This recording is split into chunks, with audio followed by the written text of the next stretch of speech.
Hello students, how are you? Hope you are doing well. Now I am reading the question. For angles of projection of a projectile at angle 45 degree minus theta and 45 degree plus theta, the horizontal range described by the projectile are in the ratio of option A 2 is to 1, option B 1 is to 1, option C 2 is to 3 and option D 1 is to 2. So ये particular problem जो है it is based on the projectile motion and in particular the range formula. ये particular problem जो है range के formula पे based है और इसके अलावा कुछ ट्रिग्नोमेट्री के बेसिक कंसेप्ट्स यहाँ पे यूज़ होंगे। तो यहाँ पे दिया गया है कि कोई एक प्रोजेक्टाइल है जिसको दो अलग अलग एंगल्स पे फेंका गया है। फॉर एग्जांपल प्रोजेक्टाइल को पहले 45 डिग्री माइनस थीटा एंगल पे फेंका गया। The first angle is 45 minus theta.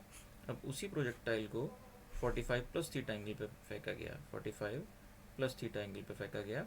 तो उस कंडीशन में उसकी जो रेंज होगी उनमें आपस में क्या रेशियो होगा ये हमसे पूछा गया है।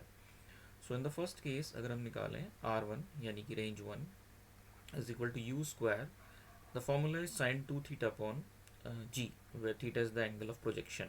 तो यहाँ पे थीटा की जगह हम रख देंगे 45 माइनस थीटा अपॉन जी। इसको फर्दर सॉल्व करेंगे हम तो यहाँ पे आएगा U square sine 90 degree minus 2 theta upon G, and sin 90 minus 2 theta is basically cos 2 theta, so it is u square cos 2 theta upon g. This is the r1 value. इसी तरह से r2 निकाल सकते हैं, u square sin 2 45 plus theta upon G. इसको further solve हम करेंगे u square, तो ये वैल्यू हमारी आ जाएगी sine of 90 degrees plus 2 theta upon G. And sine 90 degree plus theta की वैल्यू जो होती है वो होती है कॉस ऑफ थीटा। तो ये भी आपका आ जाएगा U square cos of 2 theta upon G. तो हम देख सकते हैं इजीली कि R1 और R2 जो है सेम है, तो उनका जो रेशियो होगा वो भी 1:1 का होगा। So we can say that option B is correct here. Option B यहाँ पे हमारा करेक्ट ऑप्शन होगा। Now another problem, a man fires a bullet standing between two cliffs. दो क्लिफ के बीच में कोई एक पर्सन खड़ा है, दो क्लिप्स के बीच में वो प्लेस्ड है। वो एक बुलेट फायर करता है। The first echo is heard after 3 seconds and the second echo is heard after 5 seconds.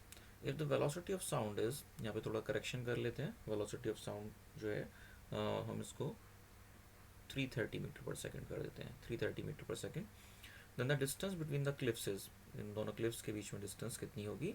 Option A 660 metres, option B 990 metres, option C 1320 meters and option D 1950 meters. So this particular problem is based on the formula that speed equals to distance upon time or distance equals to speed into time. तो यहाँ पे पहले हमें एक diagram से चीज़ clear हो जाएगी कि एक्चुअली इस प्रॉब्लम में क्या प्रोसेस हो रहा है। फॉर एग्जांपल दो क्लिफ हैं, क्लिफ 1 एंड क्लिफ 2। इन दोनों क्लिफ के बीच में कोई एक पर्सन है, वो पर्सन जो है बुलेट फायर करता है। तो बुलेट फायर सपोज हो फर्स्ट की तरफ करता है पहले, तो बुलेट जो है जाती है क्लिफ से टकरा के वापस आती है। उसको एक निश्चित दूरी तय करी उसने, सपोज उस पर्सन की दूरी क्लिफ 1 से है D1। तो इस प्रोसेस में जो डिस्टेंस कवर करेगी बुलेट वो करेगी 2 times D1 and we know that distance equals to speed into time and speed of sound is 330 metre per second and time is 3 second. यहाँ पे 3 सेकेंड बताया गया है टाइम जो पहली इको सुनाई देगी। अब ये बुलेट जब उसे क्रॉस करके जाएगी और दूसरे क्लिफ पर टकराएगी, दूसरे क्लिफ से टकरा के फिर जब ये वापस लौटेगी, तब उस केस में ये टोटल डिस्टेंस कवर करेगी। अगर सपोज सिंगल साइड डिस्टेंस को हम D2 मानते हैं, यानी पर्सन से लेके क्लिफ तक की डिस्टेंस को D2 मानते हैं, तो हम कह सकते हैं that 2 times D2 is equal to 330 multiplied by 5।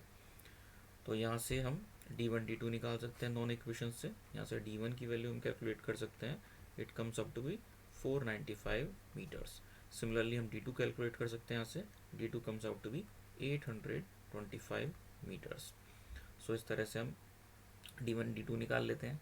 हमसे पूछा गया है क्लिफ्स के बीच में डिस्टेंस, तो क्लिफ्स के बीच में डिस्टेंस होगी D equals to D1 plus D2 which is equal to 495 plus 825 which comes out to be 1320 meters.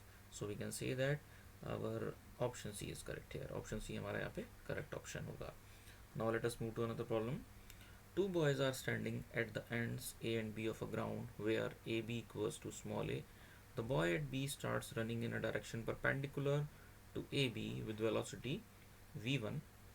With velocity v1, uh, the boy at A starts running simultaneously with velocity v and catches other in time t, where t is वो time हमसे पूछा गया है, time का relationship पूछा गया है in terms of the distance and the velocities. So 4 given option है हमारे यहाँ पे. देखते हैं इस प्रॉब्लम में किस तरह से हम इसको कर सकते हैं. सबसे पहले में से विजुलाइज करना पड़ेगा प्रैक्टिकली यहाँ पे हो क्या रहा है. यहाँ पे कहा गया है कि बी जो है वो परपेंडिकुलरली मूव करता है. सो अगर हम इसको बी मानते हैं, यहाँ पे इसको ए मानते हैं, दोनों के बीच की डिस्टेंस ए मानते हैं, तो जो बी है, बी पे जो बॉय है वो जो रन कर रहा है वो परपेंडिकुलर डायरेक्शन में कर रहा है और वो वेलोसिटी दी गई है v1. उस वेलोसिटी को v1 दिया गया है और a वाला पर्सन जो है उसको कैच कर रहा है, यानी कि a वाले पर्सन को कुछ इस तरह से उसको कैच करेगा. a वाले पर्सन जो है ये बॉय एट a, उसकी वेलोसिटी v दी गई है. तो यहाँ पे समय पूछा गया है कितनी देर बाद जाके वो उसको कैच कर लेगा. यहाँ पे सिंपल कंसेप्ट ये यूज़ होगा कि जो टाइम होगा वो उसको हम रिलेटिव मैनर में निकाल सकते हैं. रिलेटिव डिस्टेंस जो हम देख रहे हैं ए से घटते घटते ज़ीरो हो जा रही है, तो यहाँ पे रिलेटिव डिस्टेंस जो ट्रेवल हो रही है वो हो रही है ए, और जो टाइम टेकन है, टाइम टेकन और जो वेलोसिटी है, वेलोसिटी की अगर हम बात करें ए से बी के बीच में रिलेटिव वेलोसिटी की बात करें, तो रिलेटिव वेलोसिटी हमारी हो जाएगी square root of V square minus V one square. ये पाइथागोरस थ्योरम से हम देख सकते हैं इजीली. पाइथागोरस थ्योरम से ए और बी के बीच में जो हमारी वेलोसिटी के टर्म्स में इसको हम लिख सकते हैं square root of V square minus V one square. So this is square root of V square minus V one square. इसमें हम इसको रीअरेंज भी कर सकते हैं like this, A square, A को स्क्वायर रूट के अंदर लेके, तो A square upon V square minus V one square का square root. So we can say that option D is correct here. Option D हमारा यहाँ पे करेक्ट ऑप्शन होगा. Now let us move to another problem. A particle starting from the origin 0, 0 moves in a straight line in the xy plane. Its coordinate at a later time are square root 3, 3. The path of the particle makes with the x-axis an angle of option A 45 degrees, option B 60 degrees, option C 0 degrees and option D 30 degrees. तो एक simple geometry based problem से कह सकते हैं, coordinate geometry based problem कह सकते हैं. यहाँ पे इसमें दिया गया है पार्टिकल की इनिशियल पोजीशन 0, 0 और पार्टिकल की फाइनल पोजीशन एक सर्टेन टाइम के बाद स्क्वायर रूट 3, 3. और सिंपली हमसे पूछा गया है कि जब स्ट्रेट लाइन में चलेगा तो वो एंगल कितना ट्रेस करेगा with the positive direction of the x axis. तो ये सिंपल ज्योमेट्री हम यहाँ पे देख सकते हैं. Suppose this point is O and this point is A.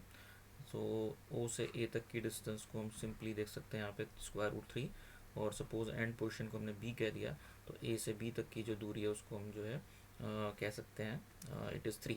It is the distance travelled along the Y direction. So it is 3. तो यहाँ सिंपल जो फॉर्मूला हम यूज़ करेंगे टेन थीटा का करेंगे.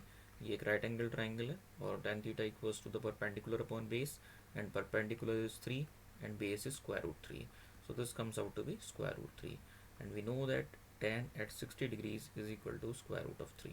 So comparing both sides we can say that theta equals to 60 degrees. So option B is the correct option here. Option B हमारा यहाँ पे correct option होगा. Now let us move to another problem. Find the total displacement of a body in 8 seconds starting from rest with an acceleration of 20 centimeter per second square, and given options are option A 64 meters, option B 64 centimeters, option C 640 centimeters and option D 0.064 metres. So ये problem एक simple से concept पे based है. Simple kinematics की जो equation है उस पर बेस्ड है. डिस्प्लेसमेंट की जो इक्वेशन, सेकंड इक्वेशन हम पढ़ते हैं S equals to U T plus half A T square, वो यहाँ पे अप्लाई होगी. एस हमसे पूछा गया है, इनिशियल वेलोसिटी को 0 लेंगे हम यहाँ पे, यू को 0 लेंगे बिकॉज रेस्ट से शुरू हुआ है. So the first term is 0, then plus half A is given us 20 centimetre per second square multiplied by T square. T square means 8 का स्क्वायर. सो इसको हम सॉल्व कर सकते हैं. Half multiplied by 20 multiplied by 64. So this value comes out to be, ये value हमारी आ जाएगी. इसको जब हम सॉल्व करेंगे this value comes out to be 640 centimetres. So we can say that option C is correct here, option C हमारा यहाँ पे सही होगा. So hope you understand these problems. Thank you.